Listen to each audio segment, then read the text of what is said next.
I've been wanting to talk about Deep Rock Galactic on my channel for a while now, and with the recent news of an entirely new roguelike game based off Deep Rock Galactic, I figured it was finally time to talk about it. DRG is a 4-player co-op shooter dwarf mining game. I like to describe it as a quote-unquote infinite Left 4 Dead or Payday because all the missions are procedurally generated and you have a lot of random elements in the game such as different objectives or things that can spawn in the game. I bought this game on launch and I'm not the most die-hard player, but I do have a couple hundred hours. I absolutely love this game. I always recommend it. The overall design and balance of the game encourages teamwork and I love so many things about it, but that's not the main point of this video. Now, for the last couple of years, Deep Rock Galactic actually introduced a season system. This added a battle pass to the game, which of course is free because they only do cosmetic DLCs for the main source of income for the game. The battle pass lets you earn cosmetics for your dwarf and your weapons. The seasons also introduce a new mechanic or a seasonal event that can spawn in on top of your missions, whether it be a hacking pod or infected meteors that drop down. They usually add on to the game already so that you can progress your battle pass another way. But here at Season 4, there are a lot of critiques on the system after 2 years of it. YouTuber @snis has a great video on this exact subject, going into a lot of problems the community has with the seasonal structure. They really illustrate the complaints some of the players have and really go into some great ideas and suggestions for seasons moving forward. If you want a more in-depth look at this from a veteran player, they have a really good channel and it's mainly the only DRG content I watch on YouTube. Pretty much, season events tend to be very repetitive because seasons are pretty long, and also old season objectives become very rare, which means you're not seeing all the content the game has to offer very often. Now, they do add things that add to the longevity of the game, like new enemies, new cave generation, new weapons, but this is one of the major complaints of Season 4 with the infection and rockpox theme. It's lasted over a year. People are tired of it. I don't really mind it that much, but I don't grind this game out. I don't finish the passes. I do understand the problem people have with the current season. As of a couple days ago, they announced a whole new game called Deep Rock Galactic: Rogue Core, which looks fucking dope. I love roguelites.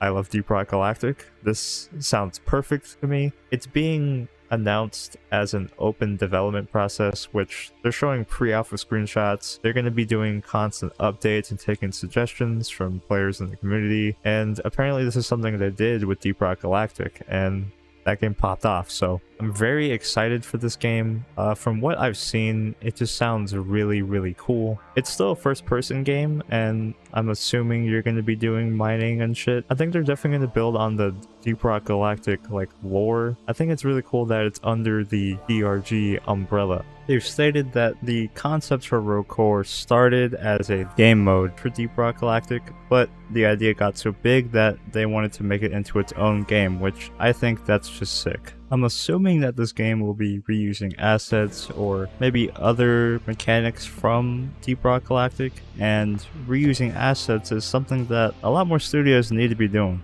One of my favorite franchises of all time, Yakuza, reuses so much shit. Probably like 80% of the games take place on the same map. The Yakuza fanbase fucking loves that shit. It's awesome. It saves dev time and money.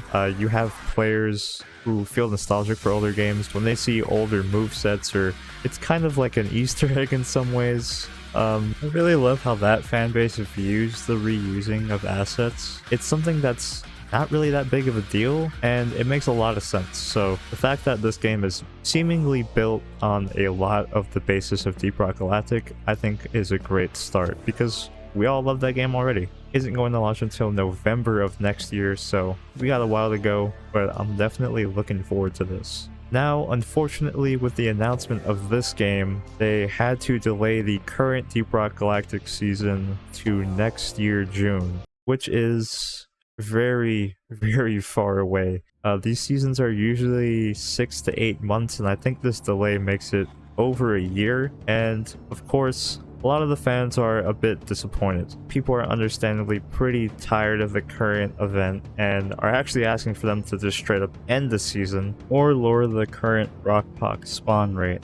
Since the new game reveal and the announcement with the delay, a lot of players have been pretty mixed or just full on disappointed. From a recent Q&A, they've stated that they're not taking a break from DRG. They do plan on still having maintenance patches and all that, and Season 6 is still slotted for 2025. They found a new project, which is Rogue Core, and have stated that while they would love to work on both games at once, they would much rather give one project their full attention rather than half-ass both games. I really love this one quote on the recent FAQ they posted on Steam, which goes against the crunch culture that a lot of game studios are facing in this modern gaming era. And I honestly really respect that, because I can't imagine it was very easy to get really excited for a new project, a new game, and then also have to deal with the community and their expectations for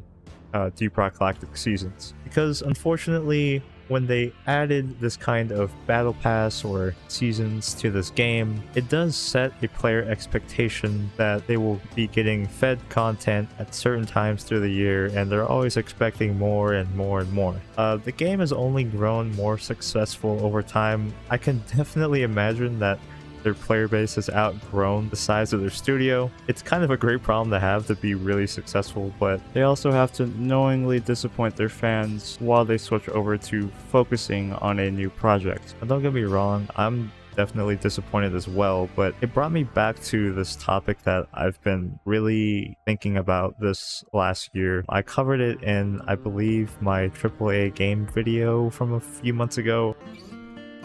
It was mainly about the endless demand for content and how some studios kind of struggle to reach that, even the biggest ones, for example with Blizzard and Overwatch 2. And I want to be clear, I'm not saying that Ghost Ship Games has failed in any way. I just kind of wanted to commentate on player expectation and how we view content for our favorite games in general.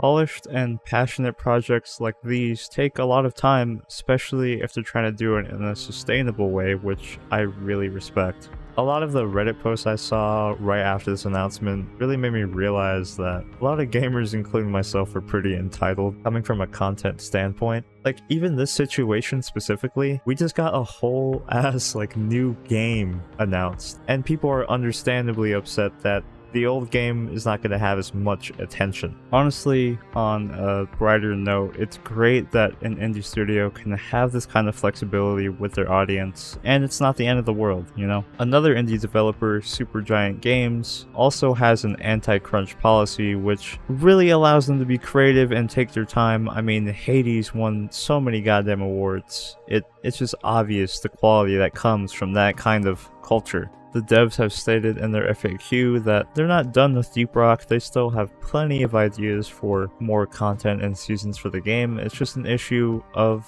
manpower and time, which happens a lot in the entertainment industry. I also wanted to highlight an answer to a question asked here. Can you assure people that it will be worth a year of waiting? That is the most important part here. And one of the devs answered, I cannot and won't either, because it likely won't be. It will be an update. It will not be the next big game changer. Do not expect Season 5 to be something huge and groundbreaking.